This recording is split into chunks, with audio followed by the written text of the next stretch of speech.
Welcome back to the second episode, everyone. Thank you for the love and support. Let's dive in. Rewritten proper paragraph.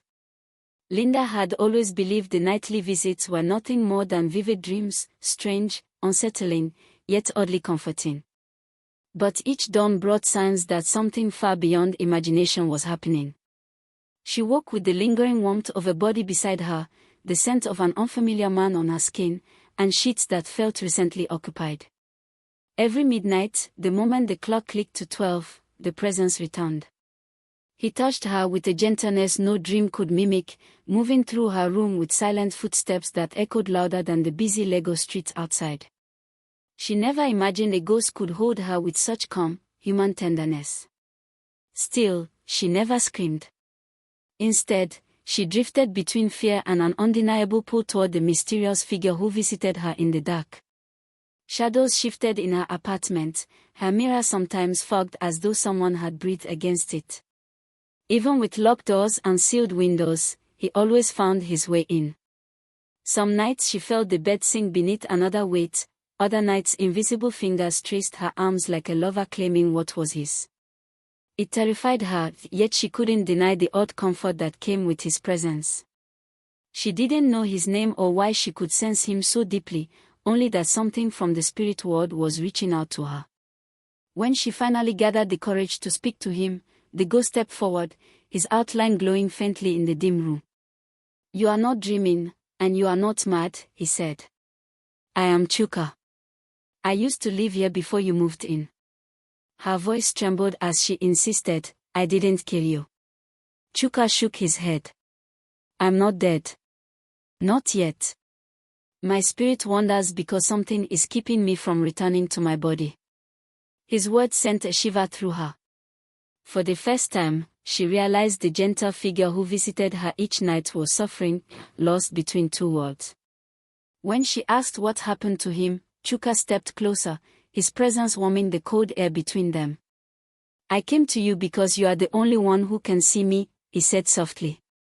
"The night I first found you, your fiancé had just broken your heart. You were crying, begging for someone to hold you. I felt your pain. I wanted to comfort you." Linda remembered that night clearly, the loneliness that crushed her, the desperate wish for warmth. She never imagined her silent prayer was answered by a wandering spirit. Chuka's voice deepened with emotion. "That night, I held you to ease your heart. And I realized you might be the one who can save me." Linda's breath caught as he continued, "If you help me return to my body, I can live again. I can love you not just in the dark, but in daylight." She let out a shaky laugh, stunned by the impossible offer. A ghost asking to be her husband. Yet deep inside, she couldn't deny the strange connection already forming, the way he touched her, comforted her, protected her. It never felt harmful. Only hauntingly familiar, as if fate itself had woven their words together. Rewritten proper paragraph. Chuka understood Linda's pain better than anyone alive, and the tenderness in his ghostly expression only deepened her confusion. "I'm serious, Linda," he said quietly. "I want life again. I want love. And I want you. But time is running out for me." A cold breeze swept through the room, raising goosebumps on her arms. "What do you mean time is running out?" she asked, her voice trembling. Chuka's fading outline wavered. "If you don't save me soon, I may never return." When he vanished, Linda remained seated on her bed, replaying every word until the fear and truth tangled in her chest. At dawn, exhausted and restless, she reached for her phone and dialed her mother. "Mommy," she said softly, "is there anything in our lineage I don't know?" Her mother sighed, calm but unsurprised. "Our lineage carries a gift, my daughter. We are seers.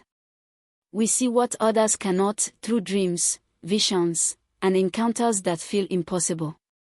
Linda swallowed hard as chills crept up her spine. She never imagined her strange experiences were inherited.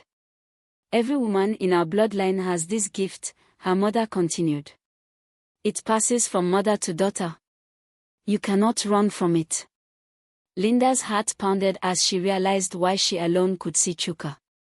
When her mother asked if anything was wrong, she forced a laugh. "No, Mommy. No problem." She could never admit a ghost had been lying beside her at night. After the call ended, the apartment felt unnaturally quiet. She stared at the empty space near her bed, hearing her mother's words echo in her mind. She wasn't mad. She wasn't hallucinating. She truly carried the gift. But the realization brought more fear than comfort. If she could see spirits, could she save them too? And what would happen to her if she tried? A sudden message buzzed on her phone from an unknown number. Her fingers trembled as she opened it. 3 chilling words appeared: "Thank you, Linda." Her breath froze. Could a spirit send a text? Before she could think, the lights flickered and a cold breeze brushed her neck. She knew he was near. "Chuka, what do you want from me now?" she whispered. Slowly, his form appeared in the corner, clearer than she had ever seen. "I want you to save me," he said desperately. "I don't want to die. Someone is killing my body every single day." Linda's breath hitched. A spirit crying for help was beyond anything she could have imagined. "Someone is killing your body," she whispered. "How can your body be alive and dying at the same time?" Chuka stepped closer, sorrow clouding his eyes. "I am trapped between life and death. My body is suffering, but my spirit escaped to survive. You can see me when no one else can." Determined, Linda said, "If you want me to save you, you must tell me everything." Chuka nodded, his form flickering as memories weighed him down. "This wasn't an accident. It didn't happen naturally. Someone close to me is draining my life day by day." Linda felt the room darken with the weight of his confession. "Tell me what brought you into this ghost state," she urged. Chuka sighed deeply. "When I was young, my father was a millionaire. My mother fell very ill, and he hired a nurse, Nurse Ojiki, to care for her. Instead of helping her, she poisoned her slowly because she wanted my father for herself." Linda felt horror rise in her throat. "After my mother died, she married my father," Chuka continued. "But that wasn't enough. She wanted everything. She wanted his wealth, his trust, and eventually, me out of the way." Chuka's voice cracked. "She began poisoning me slowly, the same way she did my mother. No one suspected a thing. My father trusted her blindly." Linda clutched the sheets tightly. "So that's why your spirit is trapped," she whispered. "The same woman who killed your mother is killing you too." Chuka nodded. "One day, I caught Nurse Ojiki with my father's lawyer, Mr. Chikiti. They were having an affair. I tried to run, lost my footing on the staircase, and fell. I survived, barely, but it weakened me. That's when her poisoning grew stronger. She used tiny doses so the doctors wouldn't notice. Every day, more of my life slipped away." Linda felt anger burn in her chest. "She's evil. Calculated. Dangerous." Chuka stepped closer, desperation etched into his fading outline. "Linda, you are my only hope. If you don't stop Nurse Ojiki, I will disappear forever." Linda's voice shook. "How is she still harming you? You're in the hospital, shouldn't you be safe?" Chuka shook his head. "She has full access to my room. My father trusts her. She administers the drugs herself, killing me slowly. And no one suspects her." Linda's heart pounded with both terror and determination. She was the only one who could see him. The only one who could help. The only one who knew the truth. Rewritten proper paragraph. The room grew colder as the weight of Chuka's confession settled between them. "I am not dead yet," he said softly, "but I'm trapped between life and death. My spirit wanders because my body is fighting for survival." Linda pressed a trembling hand to her chest. "Chuka, what exactly do you need me to do? This woman is dangerous." Chuka moved closer, desperation burning in his ghostly eyes. This is where I need you most. Only someone who can see me can help me. A shiver ran down Linda's spine. You want me to confront her? Expose her? Chuka shook his head. No. If she even suspects you know the truth, she'll harm you. What I need is for you to save my body before she finishes me. Linda's heart pounded. How can I save you when I don't even know where your body is? I'll show you, Chuka said intensely. But we must act fast. He began to explain. My father, Chief Emma Okoye, is a respected businessman but blind to the evil around him, especially Nurse Ojiki. He trusts her completely, believing her to be loyal and caring. He never suspects the monster behind the smile. Has he ever doubted her? Linda asked. Never, Chuka said bitterly. He believes in appearances more than truth. That's why she has been able to poison me slowly, just like she did to my mother. Linda clenched her fist. If I save you, what about your father? If she feels threatened, he could be next. Chuka nodded. She will remove anyone in her way. You're the only one who can stop her. A wave of determination washed over Linda. Then I'll protect both of you. I have the gift, the sight in my blood. I will use it to help you. For the first time, hope flickered across Chuka's fading form. Then we have a chance, he whispered. Together, we will outsmart Nurse Ojiki. Meanwhile, in the hospital, Chief Emma rushed to his son's bedside. Tears streamed down his face as he held Chuka's limp hand. Please don't die, my son. Everything I have is for you. Chuka's ghost hovered helplessly beside him, heartbreaking at the sight of his father's pain. He reached out, but his hands passed through the air, unable to comfort the man he loved. Suddenly, a faint flicker of light surrounded Chuka's spirit. His father's love gave him strength, but not enough to fight the poison alone. He shimmered, then disappeared from the room entirely, leaving Chief Emma confused by the sudden shift in the air. Outside, the fluorescent lights dimmed as if morning. Far away, Linda felt Chuka vanish and knew instantly where he had gone, to his father's side, witnessing a love he could not touch. The urgency to save him tightened around her chest like a fist. At the cemetery, Chief Emma knelt before his late wife's grave. Ad, he whispered brokenly, will you watch and allow your son to die? The grave glowed softly. Mrs. Ad's spirit rose slowly, shimmering in the night. She drifted to the hospital, her presence gentle and powerful. You cannot die, my son, she whispered to Chuka's spirit. I have been nullifying the poison Nurse Ojiki gives you.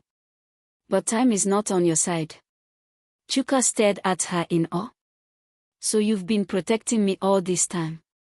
Yes, she said softly, but I cannot hold off the poison forever.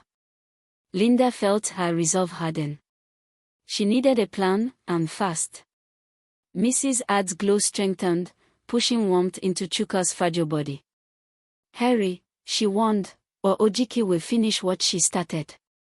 Chuka turned to Linda, his eyes pleading.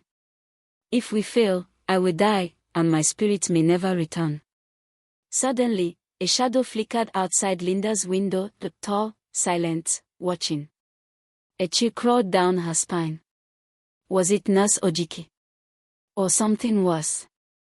Chuka, she whispered, fear and determination colliding in her chest, I will save you, but will we survive what's coming? And from the darkness, a chilling laugh echoed, leaving everything uncertain. Will Linda save Chuka before time runs out? Who is watching her from the shadows? What dark secrets still hide in Chuka's past? Part 2 continues. The night pressed heavily around Linda as she stood frozen, listening. The shadow outside her window lingered for a moment, then slipped away into the darkness. Her breath caught in her throat. Whoever, or whatever, it was had been watching her long enough to know she was alone. Chuka, she whispered, barely able to steady her voice. Someone was here. Chuka's ghostly form drifted closer, his expression tightening. She's getting suspicious. Nurse Ojiki doesn't rely only on poison, she watches, she listens, and she has allies. If she senses you're involved, she won't hesitate. Linda swallowed hard. Fear coiled in her stomach, but beneath it burned a fierce resolve. I'm not backing out, she said. Not when your life is hanging by a thread. Chuka nodded, pride softening his features. Then we must move tonight. A sudden gust of wind rattled the window, making Linda jump. She looked around her dimly lit room, searching for courage. Her gift, the seer's bloodline, had always frightened her, but now it felt like her only weapon. What do I do first? She asked. Chuka pointed toward the door. We go to my father. If he knows the truth, if he sees even a glimpse of what Nurse Ojiki has been doing, he can help us. He has influence, resources, and people who owe him their loyalty. But he can't see you, Linda reminded him softly. Not yet, Chuka said. But my mother's spirit is getting stronger. She might be able to help him perceive enough to understand the danger. Linda grabbed her jacket and stepped into her sandals. Her heart pounded, but she felt Mrs. Add's gentle warmth brush against her, like a blessing from beyond. As Linda opened the door, the street outside looked unnaturally quiet. The air was thick, too thick, like the night itself was warning her. Chuka hovered beside her, glowing faintly. Stay close, he whispered. Nurse Ojiki is not the only enemy. There are people who want my father's company, and my inheritance. My accident was no accident. Linda froze. You mean someone else wants you dead? Chuka's eyes darkened with a pain that went beyond the poison in his veins. Yes. And they are willing to work with her to finish what they started. Before Linda could respond, a black car rolled slowly down the street and stopped right in front of her house. The engine idled. The tinted window slid down, just an inch. Chuka grabbed her arm, panic flashing across his translucent face. Linda, don't move. A voice drifted from inside the car, low and cold. Miss Linda, we need to talk. Her blood ran cold. Chuka's mother's voice echoed in her mind, beware.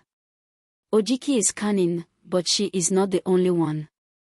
Linda's pulse hammered in her ears as she whispered, Chuka, who are they? He stared at the car, dread spreading through him like ice. My uncle, he said quietly. The man who stands to gain everything if I die. The car door clicked open. And the night finally exhaled. A tall, broad-shouldered man stepped out of the black car, his silhouette cutting sharply against the streetlight. Linda had seen him only once, in a photograph on Chuka's father's office wall, Chief Emma's younger brother, Mr. Augustine Okoye. The man whose calm smile never reached his eyes. Good evening, Linda, Augustine said, adjusting his cufflinks as he approached. His voice was smooth, polished like someone accustomed to winning people over, or intimidating them. You shouldn't be walking around alone at this hour. Chuka's ghost hovered protectively in front of Linda, his form shimmering with agitation. Stay away from him, he warned softly. He's more dangerous than Nurse Ojiki. Linda forced her breathing to steady. What do you want? She asked, keeping her voice firm. Augustine stopped just an arm's length away, giving her a measured smile. I heard you've been concerned about my nephew's condition. He tilted his head. And I appreciate your loyalty. Truly. But there are things going on that you should not involve yourself in. Linda swallowed hard. The street felt too quiet, too still, like the night was holding its breath again. Chuka is fighting for his life, she said. Someone is trying to kill him. Augustine chuckled gently, a sound that made Linda's skin crawl. Accidents happen, my dear. Hospitals are unpredictable places. His eyes glittered with something cold. But unnecessary complications. Those can be avoided. Chuka clenched his fist, though they passed through air.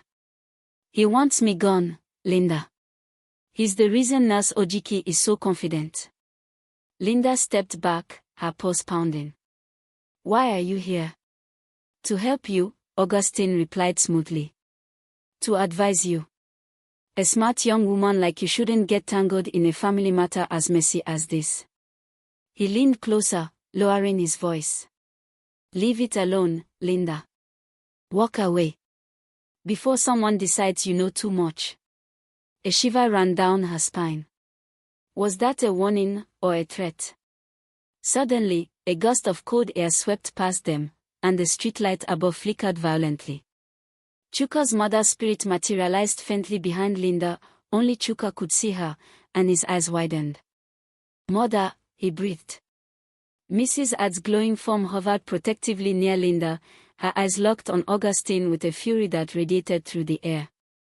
Augustine paused mid-step, frowning slightly as if sensing a presence he could not name.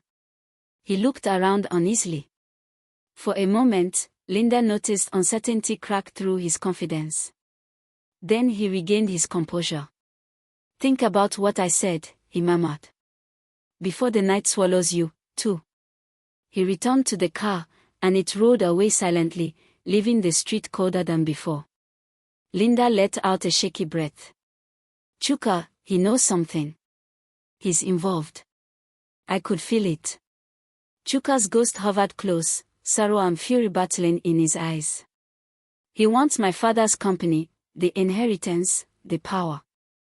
My death opens every door for him. Mrs. Add's spirit floated beside them, her voice low and urgent. You must hurry. The poison grows stronger. If Ojiki and Augustine join forces, your time becomes even shorter, my son. Linda straightened her shoulders, fear replaced by burning resolve. Then we go to your father now. If Augustine reaches him first. A sudden scream pierced the night. Linda froze. Chuka's form flickered violently, his spirit spasming with sudden pain. Linda, something's happening to my body. Is it Nurse Ojiki? Linda gasped. No, Chuka whispered, horror dawning in his eyes. It's worse. Someone else is in the room with me. Linda didn't hesitate. She grabbed her keys and ran. Mrs. Add's spirit zoomed ahead, light blazing. Chuka followed, voice echoing with terror. Linda, hurry. Someone is trying to finish me right now. Linda sprinted down the dimly lit street, her breath cutting through the cold night air. Every step pounded with one thought, Chuka is dying. His ghost flickered beside her like a breaking flame, struggling to stay stable. Linda, faster. Chuka gasped. My spirit, it's being pulled. Something is hurting my body, too much. If the body dies now, I won't return. I'm coming, she shouted breathlessly, pushing harder. Mrs. Add's glowing form soared ahead, her radiance intensifying with urgency. Hurry, child, she called out. Someone entered the room, someone who carries a darkness stronger than Ojiki's poison. The hospital came into view, stuck against the night sky. But something was wrong. The lights that usually shone from the windows were flickering violently, as if the entire building was under some kind of spiritual storm. Chuka's ghost jerked sharply, writhing in invisible pain. Linda, he's touching my fore, he's injecting something. Linda felt her heart stop. Who is it? Chuka's flickering eyes locked on hers. A man, not a doctor, tall, black coat, he's covering his face. Linda, he wants me dead now. She ran into the hospital entrance, nearly colliding with the night nurse who looked startled but tired. I need to get to Chuka Okoye's room. Linda cried. The nurse frowned. Visiting hours are. Linda didn't wait. She shoved past her and sprinted down the corridor. Lights overhead began flickering more violently, reacting to the clash of spirits and danger inside Chuka's room. The hallway air grew colder, sharper, as though death itself lingered close. Suddenly, Mrs. Add's spirit cried out from her head. "Linda, he's in the room." Linda burst through the door. What she saw made her blood freeze. A masked man stood over Chuka's unconscious body, pushing a syringe into the foreline. His posture was confident, mechanical. This wasn't panic. This was routine. This was practiced. "Hey!" Linda screamed. The man turned sharply. His eyes, cold, emotionless, locked onto her. For one chilling moment, neither moved. Then he lunged. Linda stumbled back as he charged at her with terrifying speed. Chuka's ghost hurled himself at the attacker, but his hands passed through uselessly. "Linda, move!" Chuka shouted. She darted aside just as the man swung at her. His fist slammed into the wall, cracking the tire. He wasn't just strong, he was trained. Mrs. had appeared, lights flashing like lightning, striking at the man. He recoiled, startled, brushing at his arm as if something burned him. For a moment, he hesitated, sensing a presence he could not explain. "Linda, pull the four out." Chuka yelled. "Stop whatever he injected." Linda dove toward the bed. Her fingers trembled as she yanked the tube from the line. Blood dripped, mixing with the poison as it spilled onto the sheets. The masked man reacted violently. He grabbed Linda by her wrist, squeezing hard enough to bruise. "You should have stayed out of it," he growled, voice distorted. Linda gasped in pain, but then she remembered something. Her gift. The seer's blood. She closed her eyes and summoned the force she had feared her whole life. Heat pulsed through her veins. A glow spread across her palm. The masked man paused, confused. And then Linda unleashed it. A burst of blinding spiritual energy shot from her hand, slamming into his chest. The man was hurled backward, crashing into the medical equipment with a violent thud. He scrambled to his feet, stunned and shaken. "This isn't over," he hissed. Then he darted toward the window, smashed through the glass, and disappeared into the night. Linda stood trembling, her chest rising and falling rapidly. The room was shaking, spiritual forces crackling in the air. Mrs. had rushed to her son's side, pressing her glowing hands over his chest. "His pulse is fading," she warned. "The poison touched his bloodstream before you pulled it out." "No," Linda whispered, tears filling her eyes. "No, no, no." Chuka's ghost flickered so faintly he was nearly transparent. "Linda," he whispered weakly. "If I disappear, I may not come back."